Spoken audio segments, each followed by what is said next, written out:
ચલો જો આપણે ને પાછો આજે વરસાદ આવી ગયો. જો આપણો આ છેલ્લો આવી ગયો પુલ થોડો ઘટી ગયો વરસાદ થોડો ધીરો પડ્યો ને એટલે ભાઈ આલા કાપડો બગાડ નાખ્યો. મારા કાપડો બગાડ નાખ્યો જતા અહીંયા પાણા નીકળી ગઈ. હમણાં કૃષ્ણ ભગવાન બહુ કામ કરે હું તે બદલો લે હે જો આવા ગારાને મને કે લાઈન હારવી હોય તો હાર લેજે. જો આપણે આવો પંખો બનાવ્યો હે આ હે ને કેટલા રૂપિયા મહિનો ખબર તમને? રસોડું ભલે આપણે જૂનવાણી છે પણ સુવિધા બધી છે. જો આપણે અહીં પંખી ફિટ કરી છે.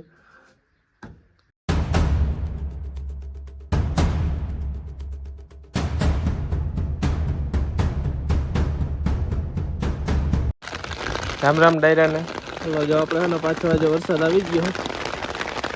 આપણે ગટકી હે ને આંકવા ગયા હતા પણ આજે હે ને નડે એકવાર આવેલી ને બીજી વાર આંકવું હતું ને તો વરસાદ આવી ગયો. આમ પાણી પાણી કરી દીધું. આમ હેઠે બધા પાણી નાખતું નથી. તો નીકળ્યા આમ પાણી જ દેખાય.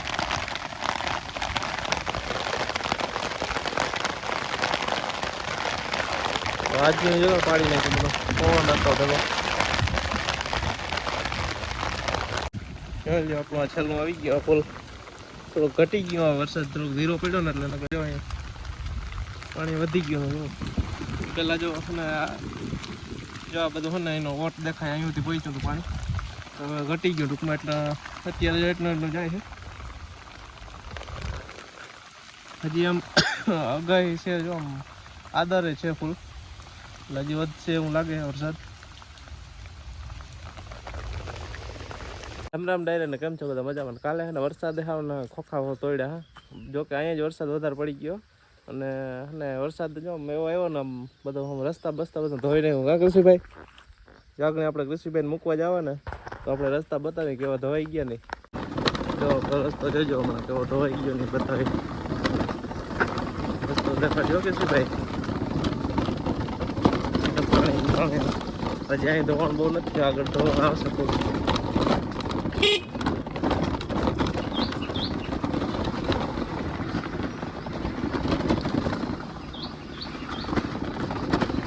બધે રેત ચડાવી દીધી રહેતી નહીં જશે ભાઈ બધે ચડાવી દીધી બહાર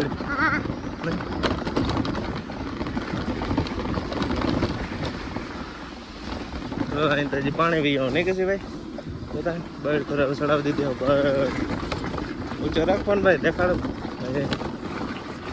જવું નહીં કરતો હોય તો એને બળ અહીંયા આવી ગયું ભાઈ પાછો ફાટો લઈને ખેંચવી જોઈએ પાછો વરસાદ દિવસ જાય એટલે જવા બધું નવાઈ જરામાં પાણાથી video boleh satu kali kamu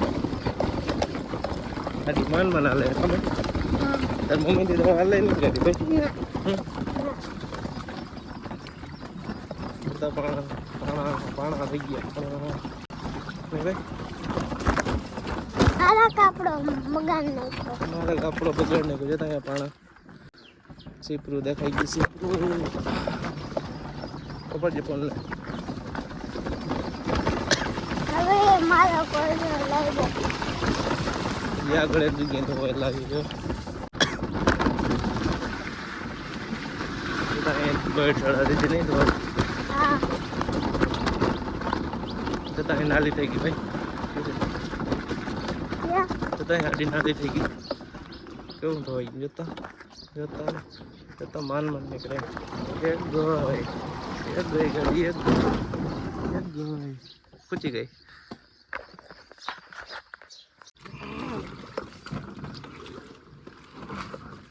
નીકળી ગઈ ચડી ચાલ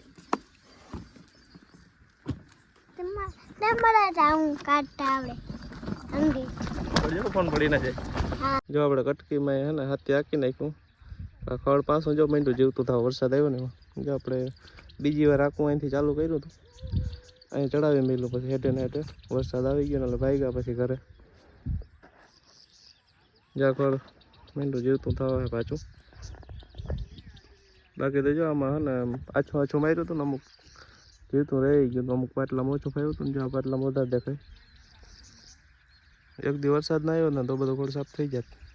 જો આપણું વાઢીને જોઈ લ્યો કેવું જો આમ વાઢીને કેવું નમી ગયું જો કૃષ્ણ મમ્મી જો તાણે મંડાણી ગારાની શું કહે જય શ્રી કૃષ્ણ બધાને. કેમ છો બધા મજામાં ને? હમણાં કૃષ્ણ ભગવાન બહુ કામ કરે હું તે બદલો લે હે જો.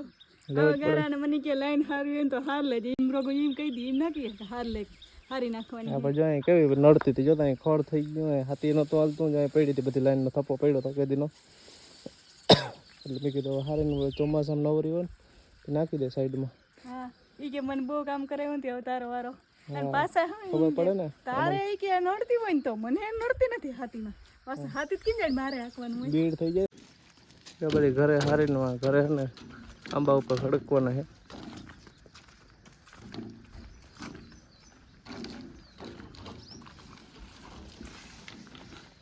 એ બધી લાઈન હે ને અહીંયા ખડકવાની છે.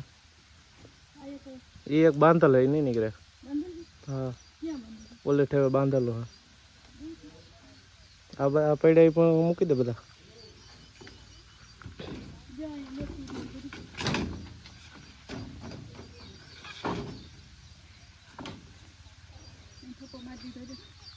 બગડે નહીં ને તડકામાં, તડકામાં પડી જાય. અંબાની સાયો બહુ અસર છે ને. હાલ તું ખડકી દે, હું એક પંખો બનાવી દઉં. રહોડામાં ગરમી બહુ થાય ને. હા, મને રસોડામાં બહુ જ ગરમી થઈ ગઈ. કૃષ્ણ બાબા રહોડો જેવું તો હા જ એવું હે નરિયાવાળું, પણ એમાં કઈ વસ્તુ ઘટતી નથી. ઘટે હાલો હું પંખો બનાવી નાખું છું. જો આપણે આવો પંખો બનાવ્યો હોય. આ હે ને કેટલા રૂપિયા બન્યો ખબર તમને? જો આ પાક્યો ને 100 રૂપિયાનો આવ્યો. અને મોટર તો ફ્રીમાં જ છે, કેમ કે મોટર આ કઈ ખબર, આપણે જે દવા છાંટવાનો પંપ હોય ને એની ખરાબ થઈ જાય, પંપ ખરાબ થઈ જાય ને તો મોટર પછી વેસ્ટ હોય. તો આ વેસ્ટમાંથી બેસ્ટ બનાવ્યું હોય.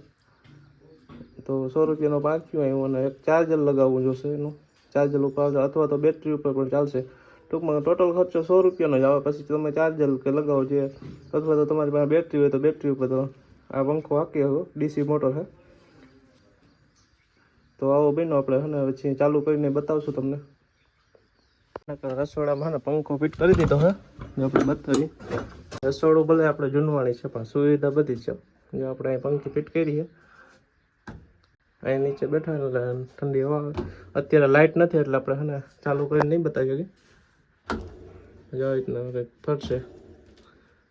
હવે પછી આપણે હે ને ક્યારેક લાઇટ હશે ને ત્યારે કંઈક પાછા બીજા વ્લોગમાં આપણે બતાવશું. તો આવી ફિટ થઈ છે.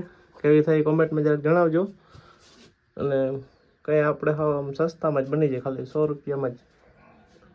એક ખાલી આ પાક્યું જ લેવું પડે, બાકી મોટર તો આપણે હોય જ. અને ના હોય તો કોઈ પંપ રિપેર કરતા હોય ને એની પાસેથી તમને મળી જાય.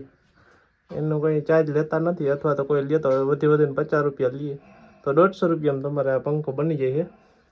પછી આપણે જો અહીં ચાર્જર લગાવી દીધું. હા, ચાર્જર ઉપર ચાલુ કરવાનું. અહીંની પેન આપણે અહીં બોર્ડમાં લગાવશું એટલે ચાલુ થઈ જાય. લાઇટ આવશે ત્યારે હવે આપણે ચાલુ કરશું. અને ચાલો હવે આપણે હે ને વ્લોગ આજે અહીંયા પૂરો કરી નાખશું. અને કાલે આપણે હે ને જવાનું છે ફરવા. તો હવે આપણે નવો વ્લોગ હે ને ફરવાનો આવશે. જુનાગઢ બાજુ ને બાજુ જવું છે. જોઈએ આગળ ક્યાં જાય. તો આજનો વ્લોગ આપણે અહીં પૂરો કરશું.